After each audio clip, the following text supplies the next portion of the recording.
Lecture que vous faites de cette question-là, est-ce que vous comprenez que Bibou Nissak, arrêté dans son domicile, devant femmes et enfants, soit encore détenu aujourd'hui, 4 ans après les marches pacifiques de 2022. Est-ce que vous comprenez pourquoi d'autres militants du MRC qui ont été évoqués ici, le professeur Foguet, Pascal Zamboué et beaucoup d'autres militants ici à Yaoundé ou encore à Douala, soient toujours incarcérés aujourd'hui, 4 ans après ces manifestations, au nom de ce qu'on a appelé l'appel à l'insurrection et autres.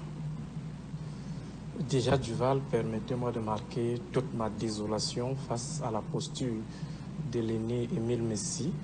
Je me disais que, au regard de l'humanisme qui pourrait nous habiter, il pourrait faire preuve de retenue, de conciliation et d'humanisme. Parce que la politique telle qu'elle est conçue, même dans les nations un peu plus dictatoriales que la nôtre, il y a le fait qu'avant tout, nous sommes des humains. Nous sommes tous des citoyens.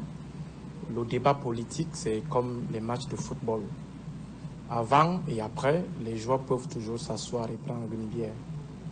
Pendant le match, on peut donner des coups.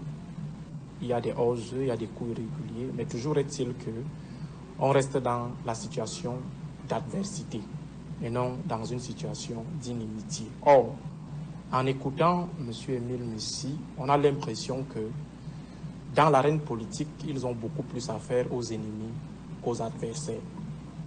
Et par conséquent, si on rentre dans la théorie de l'ami ennemi de Carl Schmitt, on dira que pour eux, leurs adversaires sont des racailles. Lorsqu'on atteint le statut de racaille chez Carl Schmitt, il n'y a qu'une seule chose qui revient à vos vis-à-vis, c'est de vous tuer, c'est de vous éliminer. Et c'est vraiment déplorable. Parce qu'aujourd'hui, lorsque certains pensent la réconciliation, je me demande bien sur quel point ils se basent pour penser un seul instant qu'il y aurait effectivement réconciliation, si en face nous avons des discours et des postures telles que celles affichées par M. Émile Messi sur le plateau. Willy Mengue a pris le soin de restituer un bon nombre de situations qui, d'une manière ou d'une autre, doivent provoquer un certain degré d'humanisme, de solidarité, ou alors d'affection, de compassion aussi. Mais curieusement, on se rend compte que malgré cela, M. Émile Messi est resté assez réticent, son esprit est resté très imperméable face à ces interpellations qui peuvent vous faire couler une larme. Lorsqu'on parle de la situation de certaines catégories d'acteurs qui ont été broyés par le système, muselés par le système, déchiquetés par le système, ce n'est pas forcément parce qu'on a une affection pour un camp politique. C'est parce qu'on met d'abord l'humanisme devant. Et c'est ce qui fait en sorte qu'aujourd'hui, on est une société complètement complice, société en général, et la société civile en particulier. Vous avez des professeurs d'université, des docteurs qui sont incapables de dénoncer une situation comme celle-là, parce qu'ils s'estiment que s'ils le font, on va les cataloguer comme membres du MRC ou militants du MRC. Pour eux, dénoncer ce genre de situation, marquer ce type de compassion, ça veut dire qu'on est forcément dans une situation de complicité avec le MRC ou c'est parce qu'on aime le MRC. Non. Il y a des situations qui sont transpartisanes, qui sont à parti politique ou apolitique de manière tout court. Il faut préciser que le maintien de l'ordre qui est convoqué dans ce fameux message porté est un instrument de répression politique mis en place par le régime de M. Paul Biya pour masquer en fait sa dictature féroce ou sa barbarie compulsive face aux opposants. Je ne suis pas d'accord avec ceux qui pensent que Paul Biya serait un catéchiste où il réciterait les versets bibliques, je ne sais pas quoi. Je crois que nous avons assisté ici, dans ce Cameroun, à l'assassinat d'un évêque. Il y avait des évêques, ça veut dire ses collègues évêques, qui s'étaient rangés derrière la thèse du suicide. Pourtant, tous les éléments concordants indiquaient clairement que Monseigneur Bala avait été assassiné. Mais ceux-là sont ceux qui distillent la parole de Dieu chaque dimanche. Ils distribuent la communion chaque dimanche. Pourtant, derrière les soutanes se cachent des diables en personne. Donc, réciter la Bible ou être fils de catéchiste n'a jamais donné, n'a jamais été synonyme de piété ou n'a jamais été une garantie qu'on n'est pas un allié de Satan ou un allié du diable. Le régime que nous voyons en face a des modérés, il a des fondamentalistes. Et malheureusement, ce sont des fondamentalistes extrémistes qui ont pris le dessus sur les modérés du renouveau de l'ordre de 82. Et le discours que nous tenons aujourd'hui va à l'endroit de ces fondamentalistes. Comme Will le disait tout à l'heure, ils sont des humains. Edmond l'a aussi évoqué avec le cas de Samuel Eto'o. Ils sont des humains, ils savent que les choses sont dynamiques. L'humanité est dynamique, la société est dynamique. Ils ont également des enfants.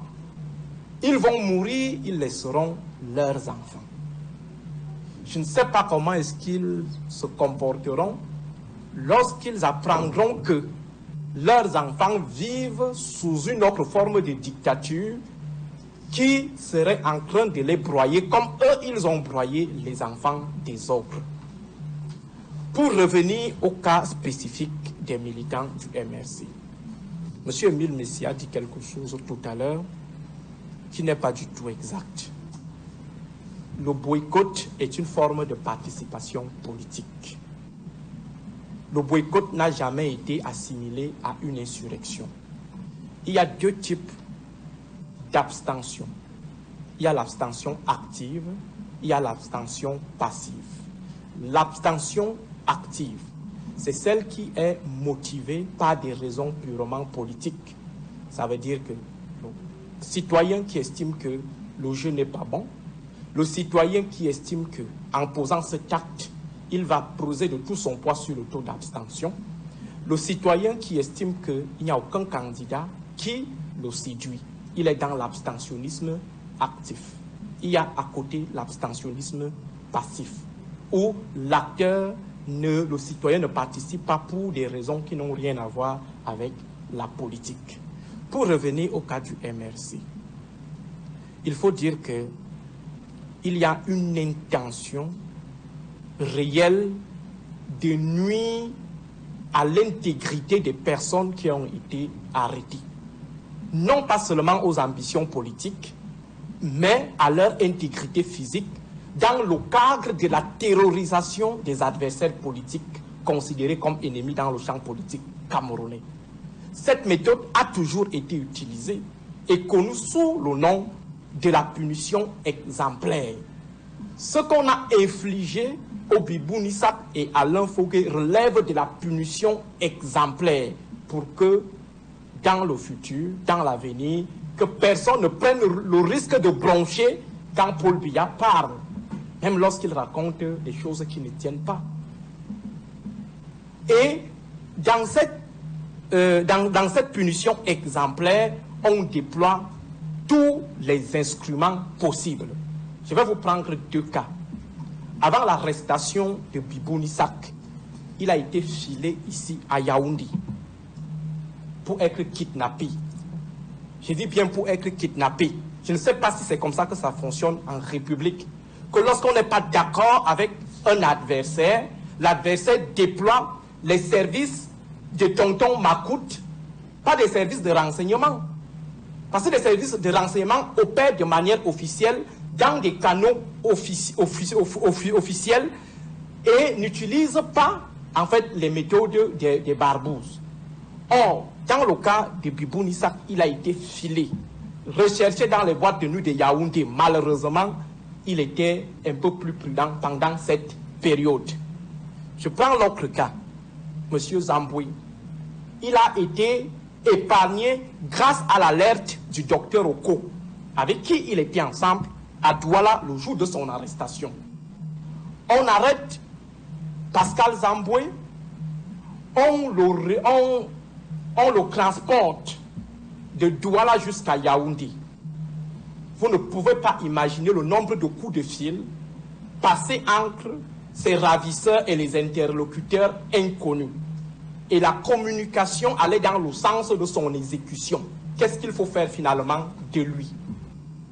Donc c'est pour vous faire savoir que il y a certaines situations qui doivent nous amener à être d'accord sur certains principes. L'adversité, oui, mais pas l'inimitié. L'autre jour, je suis arrivé dans ce studio avec un ami qui est enseignant. Il vous a dit comment on les a traités le jour de leur arrestation. Ça veut dire qu'on leur demande de s'allonger, d'allonger les bras, et une femme commence à marcher avec ses rangers, ses chaussures sur leurs doigts. Je ne sais pas quelle est la loi sur l'insurrection ou sur la subversion qui autorise la tuerie, qui autorise la brimade, la répression inouïe, barbare. Je ne sais pas quelle est cette loi. Nous sommes tout à fait d'accord. On peut être d'accord, pas qu'on est d'accord. On peut être d'accord sur le fait qu'il y a eu entrave à l'ordre public, mais toujours est-il que si on veut faire payer aux uns et aux autres le prix de leur entêtement, on doit se référer aux dispositions de la loi. La loi, c'est ce que nous-mêmes on s'est dit. Mais dans le cas d'espèce, on se rend compte que les gars ont une autre loi. Ils ont une autre forme de brimade, de répression, de punition, qui n'est pas du tout encadrée par les dispositions légales. Et c'est ce que nous dénonçons. Et il faut rappeler que dans ces arrestations, il y a le tribalisme qui intervient pour faire croire aux uns et aux autres que n'ont manifesté que les ressortissants de l'Ouest, c'est-à-dire les Bamileki. Et comment ça s'était passé?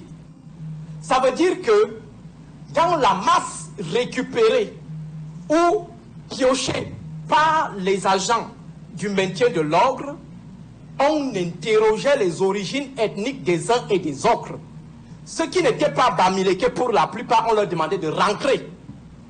Et après, maintenant, produire une liste pour dire, voilà la liste de ceux qui manifestaient finalement, qui ont été arrêtés. On vous a dit que cette affaire, c'est une affaire des gens de l'Ouest.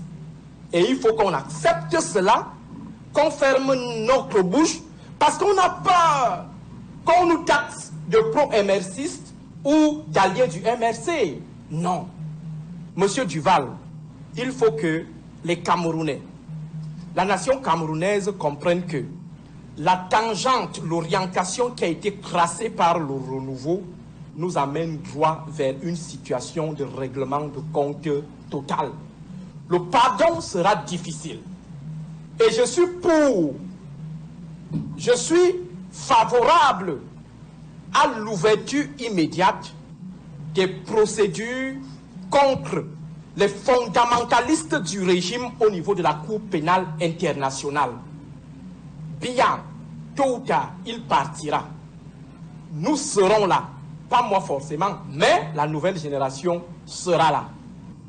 Il va falloir que ceux qui se donnent des libertés de tuer au nom de la politique, de mettre des gens arbitrairement en prison au nom de la politique, de violer de manière flagrante les droits de l'homme au nom de l'adversité politique, que cela tôt ou tard se retrouve devant la justice des hommes, d'abord avant la justice divine. Parce que c'est très facile de dire que c'est Dieu qui va gérer. Non, nous sommes d'abord des humains. Et j'aimerais réitérer à cela que, comme ils le font aux enfants des autres, qu'ils ne soient pas surpris, ce n'est pas un souhait, mais qu'ils ne soient pas surpris que leurs enfants se retrouvent aussi dans la même situation. On peut ne pas être d'accord sur des positions politiques, on peut ne pas être d'accord sur des approches politiques, mais observer quand même un minimum de respect pour la dignité humaine ou pour l'autre qui est comme nous. Est-ce que nous allons faire évaporer notre humanisme, notre compassion au nom de l'adversité politique? Et je crois que, M. Émile Messi, M. Biya est déjà vieux. M. Nyat Difendi, ce sont des vieillards. Donc normalement, dans l'ordre de passage sur Terre de manière naturelle, ils doivent partir avant nous. Toi et moi, nous serons dans ce pays, M. Émile Messi. Vous serez forcément dans l'opposition. Moi, je n'accepterai jamais, j'ai dit au grand jamais, que quelqu'un vous fasse pisser, vous demande de verser vos urines au sol, vous demande de vous enrouler sur vos urines, comme on a fait aux militants du MRC, à certains au CED, et prennent une latte et vous tabassent en plein 6 heures. Je ne l'accepterai jamais. Alors,